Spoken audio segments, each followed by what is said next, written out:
So the tourism industry is echoing calls for the country to be removed from the United Kingdom's red list. Travel between South Africa and the UK has been severely restricted since 2020. The Southern Africa Tourism Services Association says the travel ban is harming the sector and the economy as a whole. Well, Heidi Giokos has been tracking this story, and she joins me now. So, Heidi, this has been a big issue, and it's just gathering energy, isn't it? The tourism industry in South Africa, they just feel that we're being really unfairly treated. Tell us why. Yes, certainly. And what's interesting here is the fact that we cannot get a hold of DIRCO to get a response from them to find out whether or not there is any kind of solution to this. And we're also struggling to get hold of the High Commissioner for the UK in South Africa. So we're a little bit concerned as to what the update is with regard to that. But what we do know is that the tourism sector is crying out to say that it's a little unfair that South Africa remains on the UK's red list. And the reason for this is because when a country is placed on the red list, it's because there's very high numbers of COVID-19 infection, and vaccination rate is reasonably a lot lower.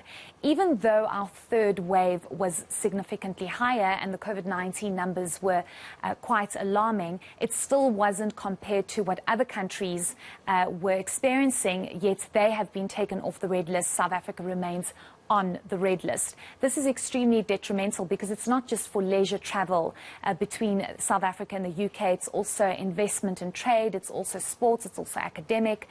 There are a number of reasons why the two countries benefit from tourism and travel. So there's huge concern that about 430,000 people cannot travel from the UK to South Africa annually because of this travel ban. It makes it extremely difficult for people to travel, and the expectation is that about 30 billion rand is being lost annually because of this travel ban. So we got a chance to speak to an independent tourism expert who says it's unfair, it doesn't make any sense that South Africa remains on the red list. Let's perhaps listen to her.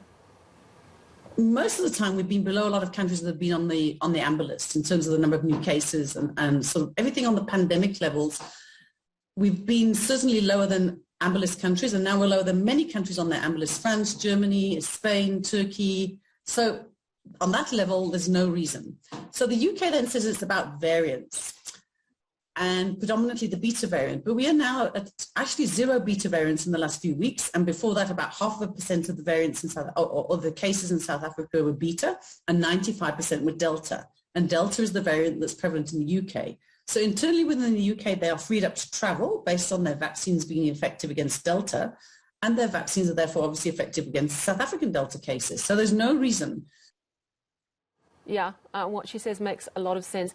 Let's focus on Gauteng, the MEC for Health saying province is really suffering. I mean, Gauteng is the economic heart of the country. Yes, certainly, and many people connect to Gauteng to travel to different places within the country. So the MEC is saying this is extremely alarming, and they are trying to figure out why South Africa remains on the red list. But their aim is to ramp up the vaccine rollouts. Perhaps this will paint a different picture for countries abroad to say that we are trying by all means to ramp up the vaccine rollouts. But also what's interesting, Sally, before we get into what the MEC has to say, is that many countries have decided to take South Africa off the red list, and you can travel, for example, to the Seychelles, to Mauritius, to the Maldives, but you have to be fully vaccinated. And if you're not fully vaccinated, some countries require for you to quarantine for either 24 hours or about 10 days, which doesn't work out to your benefits as a tourist, because how much leave do you actually have? For example, in France, you can travel to France only if you're fully vaccinated. So there are definitely restrictions and limitations, and it causes a huge inconvenience to those who want to travel. And for those that want to come to South Africa, if you have a travel restriction to say, if you do travel to South Africa, you'll need to quarantine for 2 weeks if you come back, people will opt not to come to South Africa, which has a huge impact on our tourism sector. But the MEC is saying they're trying by all means to ramp up the vaccine drive. Hopefully this will change the minds of those abroad. Let's listen to her. I'm very worried, and I think as a province we're worried, hence we are ramping up our vaccination. We are trying to work with corporate, we're working with Vodacom the other time.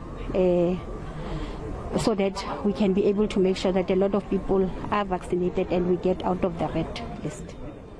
Yeah, I mean, ramping up our vaccines is so crucial on this, not only for health reasons, for this reason as well.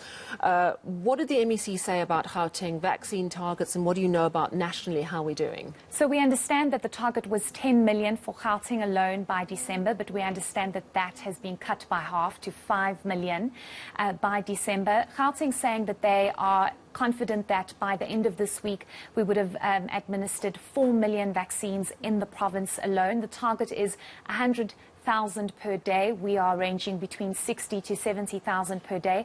The huge challenge is the fact that there's vaccine hesitancy and they're trying to pop up as many sites as possible to take the vaccine to the people.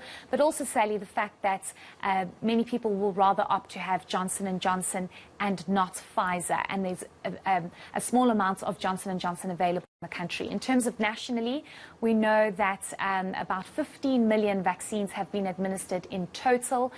Fully vaccinated, it's over 7 million. And we do know that they plan to have about 40 million vaccinated by December. We have about 25 more million to go, so I'm not sure if we'll reach that. But the Deputy President saying that it is possible, so we'll just have to wait and see. We're on 15 million at the moment. All right, well, you know what? We have increased our daily targets a lot. We've still got some way to go, so let's see how it goes. Thank you very much for that update. Heidi Giokos there.